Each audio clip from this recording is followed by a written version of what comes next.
Here, assistant professor at the School of Medicine in Mount Sinai. In that role, I might be get bit explicit for the explanation purposes. So I'm going to be talking about hijab of the beauty and beauty of the hijab. So first of all, what is hijab?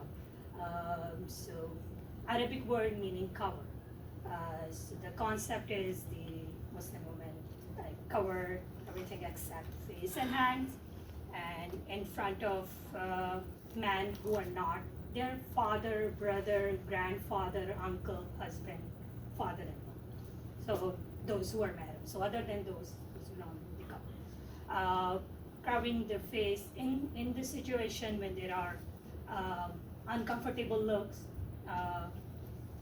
which is called niqab. Otherwise, that's not mandatory. So I recall the World Hijab Day celebration when I was in Queen's Hospital in 2009. So with our colleagues, we had photos, videos. So when I moved here in 2020, so I went to see one of my colleagues, and that time was pandemic, so we are like 6 feet apart and mandatory mask. So she said we could hug. I said, yeah, we're wearing masks. Like she was wearing a 95, we had the mask, so we hugged. And I say, yeah, last year we met at World Hijab Day. Now it's going to be World Niqab Day. So that's one of the advantage of pandemic, that the mask or niqab didn't stay taboo anymore. Another advantage is again shaking hand with men who were not mahram, because that's also part of hijab, and it's for both men and women, like it basically skin to skin contact. So prime source of guidance for Muslim is Holy Quran, the words of Almighty Allah Subhanahu wa Taala. So hijab is commanded in two places. So first in Surah Nur, chapter 24, verses 30 and 31. So it's not as just for women. So first Allah is addressed men, that, O believer men, lower your gaze and protect your private parts. So they have a dress code. Like, they can't be wearing figure revealing tight skinny jeans, for example. And then Allah addressed women, that, O believer women, lower your gaze, protect your private parts, and put your head covers over your chest and hide your ornaments. And then there is the list from those who are out. So my experience, I was born in New York City. I was 3, my parents moved back to Pakistan. I came here after my medical school. I did my post-graduation residency training in this hospital. Before that, I did a year of prelim surgery at Brookdale, Brownsville, downtown Brooklyn. Very violent area, gunshots, stabs, gang wars. So the other place where hijab is commanded in Quran, Surah Ahzab, chapter 33, verse 59, that Allah said, O Prophet, ask your wives, your daughters, and women of believer that when they step out the house, they put their head covers over their forehead.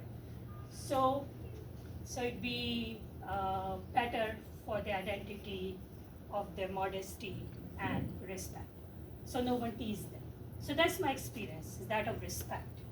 In most of our patient population of low literacy, they call me mommy. Like others thinking that I'm none. Something. Even when I was 25-year old, like her mom. But when a few years ago, when I was precepting a resident, she came to me and she said that she's very uncomfortable with the patient. She kept the door open. He was constantly staring at her breasts, said, "You're beautiful." Recently, another resident physician here told me that she lived nearby, but she takes Uber here because one day she was walking by and a group of drunk men came towards her like that. As I mentioned, I lived in this hospital, and I took subway even in downtown Brooklyn. Even now, sometimes I take subway, goes to Jackson Heights for shopping. I never had issue with anyone's eyes, tongue, or head. So I mentioned about the nun. So it's not just in Islam, right? You see Christian nuns, they are covered up. Orthodox Jewish women are covered up. And in India, Pakistan, traditionally Hindu is to cover their face. Even now, in Pakistan villages, in Thar Park, another park, देते देखते करो क्या है.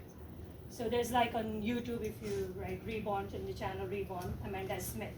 So she said that hijab, as a feminist, the hijab stood out to be a very feministic expression. Like, woman has a right to her own body and not to be treated like sex object. So she said, while mainstream feminism totally depend on men to give her that right, Muslim women take the right. You know. She saw a girl in her class in college wearing hijab, and she said to herself, "Oh, she looks like a princess." So she tried herself, and she said, as a atheist feminist, she put on hijab. So it's natural. Okay. Thank you, Dr. Saida.